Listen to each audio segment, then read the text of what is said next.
Panther. You're listening to Metal Stream Radio with Metal Matt, and he is totally naked from the waist down. Metal Matt, Alice Cooper here. Good name, by the way. Hello.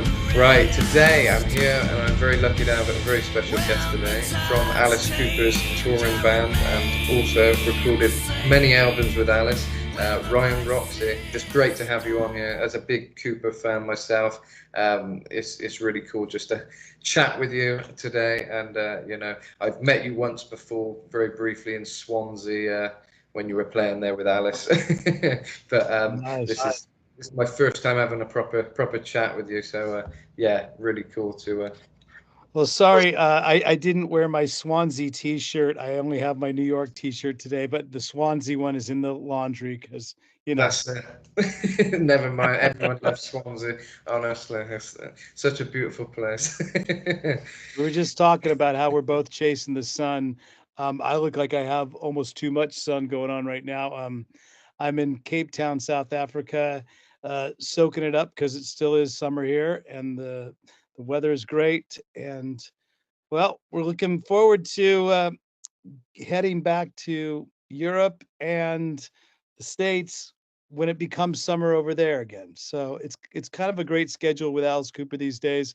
He tours mostly in the summertime, and then when I get off of work, I come down here to South Africa where it's summer. So constantly chasing that sun.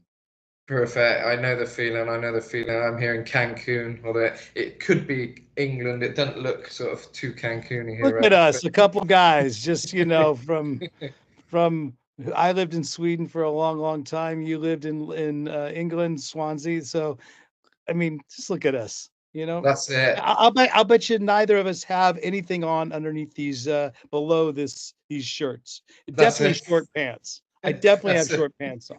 Pretty much, yeah. Honestly, the only Some reason I put a T-shirt on is because I'm interviewing you today. Usually, it's just I'm from Bristol myself, but I've Swansea and all Wales and all that is very close to home. So I've seen you guys perform a lot. I saw you in Bristol. In fact, Alice was my first ever gig, believe it or not. But you weren't in the band at that time. It was Orianthe and Tommy and those guys. But you come along a little bit later again. But I know you were there. Yeah. I joined Wait. literally like the next year. I rejoined the band because I was in Alice from 1996 up until about 2006, and then I took a little hiatus. I lived in Sweden and watched my kids grow up, which I'm very lucky to do. When they don't remember, but I remember, and those were very special years. And then around 2012, I got asked to be back in the band, and that's when you started coming to the shows. And I can see with the T-shirt that you're wearing right now, the Judas Priest T-shirt, that's good foreshadowing because Alice Cooper and Judas Priest have some shows, and I think the O2 Arena is lined up with Judas Priest later on this year. Yeah. I was going to get onto that. As a big Priest fan, I was so excited to see it. It's a shame I've left for Mexico now. I'm living here primarily, so I'm missing all these gigs, which I'd love to. When I was in England, I'd wait for these gigs to come around every year, but that is like the perfect lineup, Alice and Priest. I can't think, for me, you've always been my two top groups, and I grew up with Alice, and obviously one of your first albums you played on was a live album, the Fistful of Alice, which I think being in Mexico is quite relevant. I think it was Cabo San Lucas, was it? It was Cabo San Lucas. It wasn't just the first album. It was the first show I've ever played with Alice Cooper. So it's the first time ever stepping on stage with Alice Cooper. It was filmed for VH1 as a concert filming, and then we did the live album at the same time, and then we had all these special guests like Rob Zombie, Sammy Hagar, Slash was up there as well. So yeah, no pressure at all for your first gig with Alice Cooper.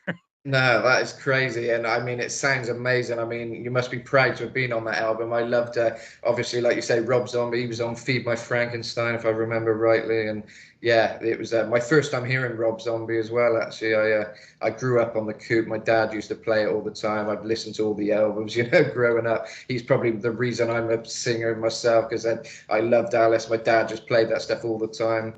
Well, I'm glad he. I always chuck up Alice Cooper fans as a result of either really good parenting or really bad parenting.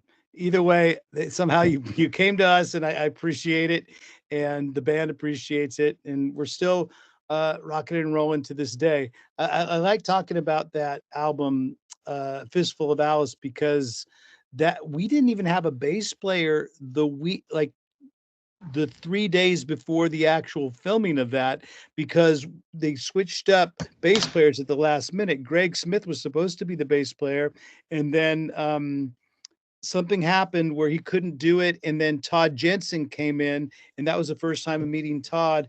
Todd Jensen currently plays in bass in Journey, and he just came in and nailed it. And I played next to him for the next couple of years on stage right. It was friggin' loud. I'll tell you that much. Todd Jensen was loud on bass guitar. It's the loudest bass, even louder than Chuck Garrick, to be honest with you.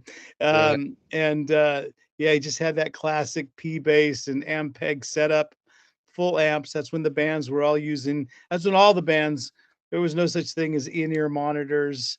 They were just side fills and in-ears and or regular monitors, no in-ears, and Marshalls and big cabinets, and pretty much early onset deafness.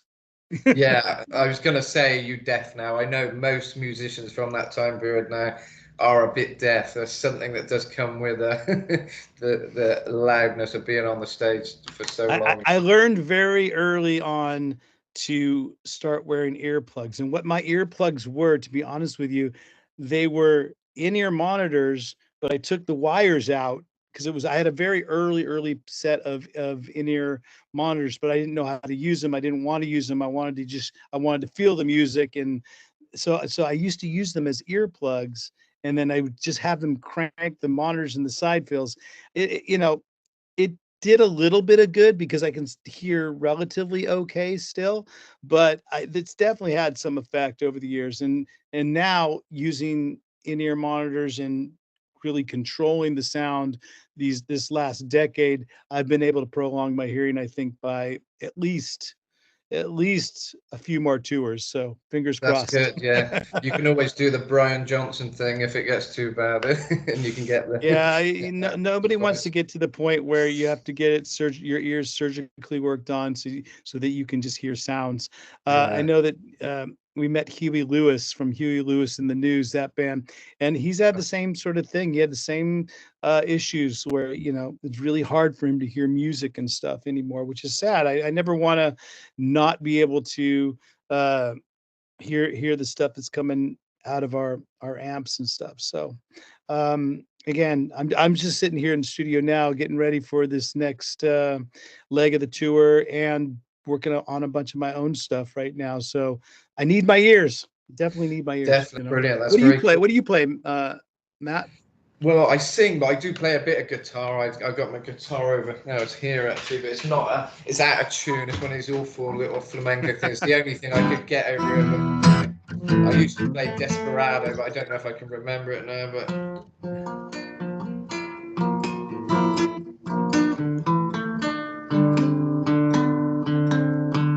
don't know if I play it right on top of it.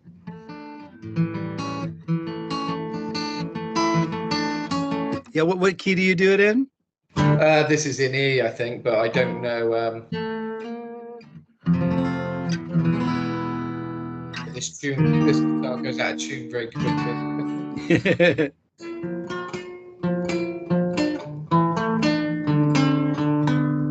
It's close. I know it. Yeah, close. We haven't played that song in a long time. Yeah. But I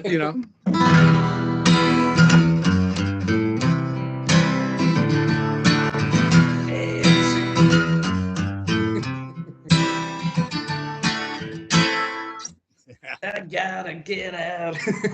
Very cool. Yeah, no, I sing mostly these days. I used to play guitar, but then I thought, well, I kind of discovered my voice a bit more, and I thought, well, I'm going to go fully into singing. So most of my life I've been singing now, but it's something I love. And Alice is always a big inspiration, and Priest, they're my two biggest influences. I like to scream, I like the kind of Holford scream style.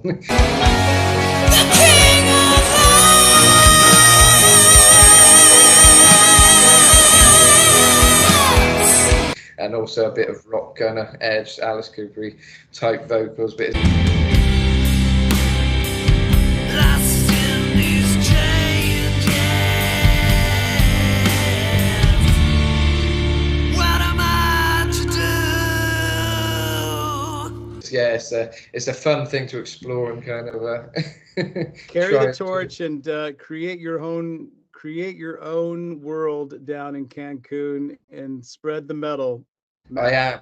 Yeah, You I know? do. I do a gig on a Friday out here at the moment, playing at a bar, just playing all my favourite kind of tunes, bit of Alice, bit of Priest, some 80s pop and stuff. So it's good fun. It's a good place to be, just to rock out and enjoy. And I was going to say, is there any, before you go, is there any more Alice riffs you could jam very quickly? Well, I mean, it is the acoustic guitar, so it's kind of, not so True. easy to play Alice Cooper ones, True, but true. Hey, what's that?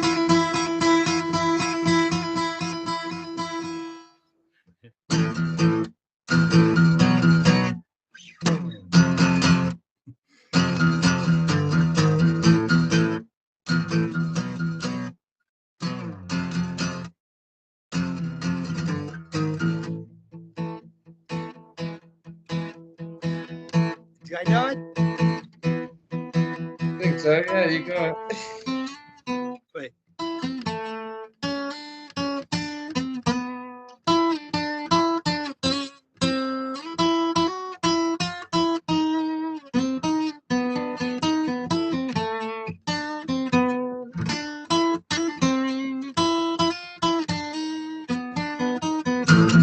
Wow. Again, That that is was like nice. that stuff that's like way back in the cerebral.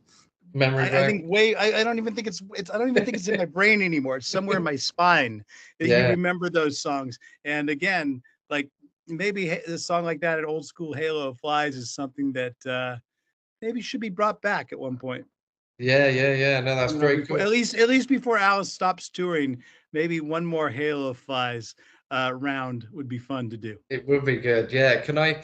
I'm not going to keep getting you to play stuff, but could I hear a bit of Only Women Bleed? It's one of my Oh, favourite that's a good one tracks. for acoustic, yeah. It is. Yeah. It's just,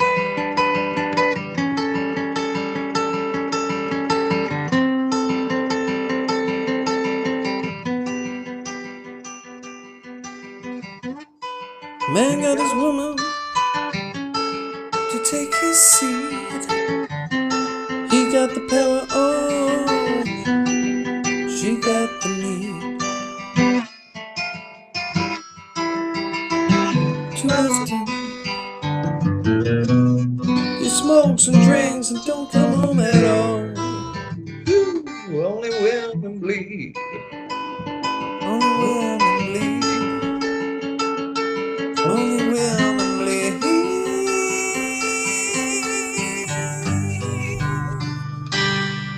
Very beautiful. And There you go, folks.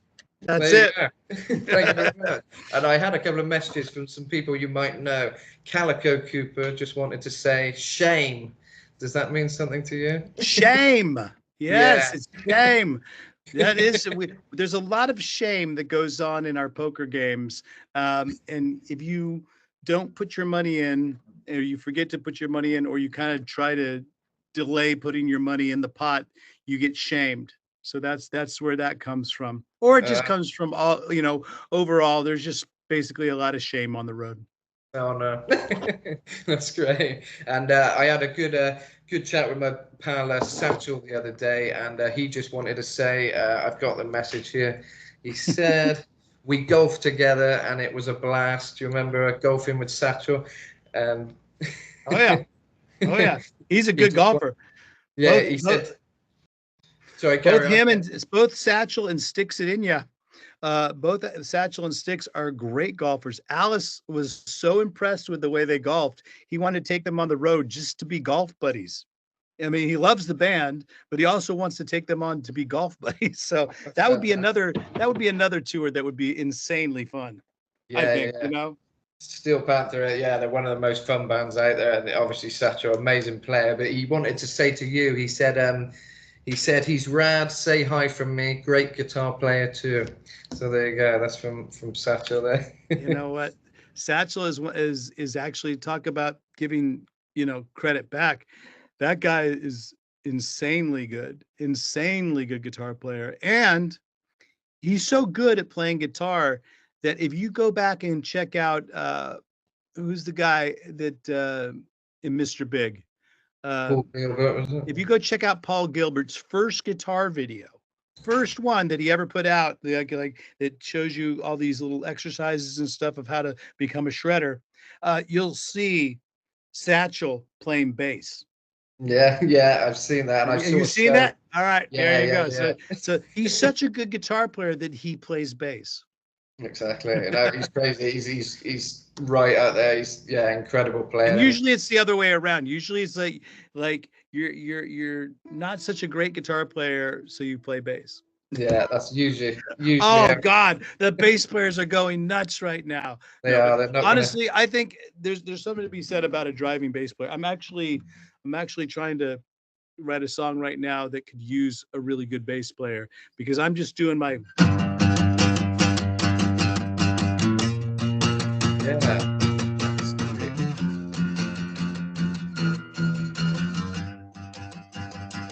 And I think that's pretty cool too. But like all downstrokes, there's something to be, there's something to be said about those bass players out there that just hammer it with all the downstrokes. So if you play bass like that, you give me a call and I'll put you in my band. On the subject of Satchel, obviously he played with Fight as well, with Rob Holford for a while. He was in the Fight band, and I recently did a project with JJ, who was also in the Fight band, the bassist of Fight, and he's got a very cool. I was discussing with him the other day that I love his sound, because the bass is so up there. It's not just in the background. It's like you can hear it. It's proper nice sounding bass. And he's a really cool one. We did cover a Devil's Child the other day, which was cool. Oh, so. Nice.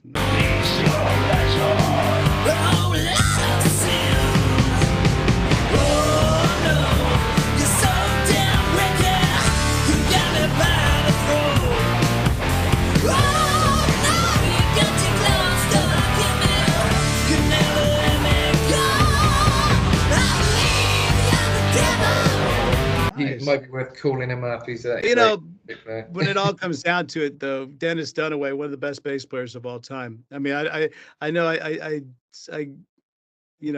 razz some bass players from time to time, say the whole quote bass is bass, but you get guys like Dennis Dunaway, just that recorded all those classic songs, and it's such a unique style. It's amazing. It sounds like some of the songs just go in a completely different direction, kind of midway through the song and stuff, kind of like the early days where it's the Alice Cooper band thing that you kind of can find a new direction in one song, where a lot of people wouldn't do that change. There's a lot of surprise elements throughout, kind of thing. Well, I've always been the crusader for that, even though I'm not the only person that comes up with those ideas. Neil and I are very experimental when we're deciding what is the best for each and every tiny part of a song, and we try to push it to somewhere new, and that's our signature style, so we always try for everything that you hear that sounds like one of those unusual departures. There's probably 100 more that we decided, well, this is cool, but it doesn't really help the song. Yeah. So that's the other thing. We would experiment, and we would go out as far as we could, but then we would have to reel it in to support the song properly. Yeah, that's really cool, and I love how you kind of do that, and you've got that experimental element in what you do, and I think that helps keep the sound fresh, and kind of at least you make sure it works for the song as well. That's an important part of what you're doing. You're not just going off on one. You're going off on one, but you're also making sure it works. Kind of thing. When I first met Ryan Roxie, we were backstage, and he was saying, I've learned so many of your the Alice Cooper Group's songs.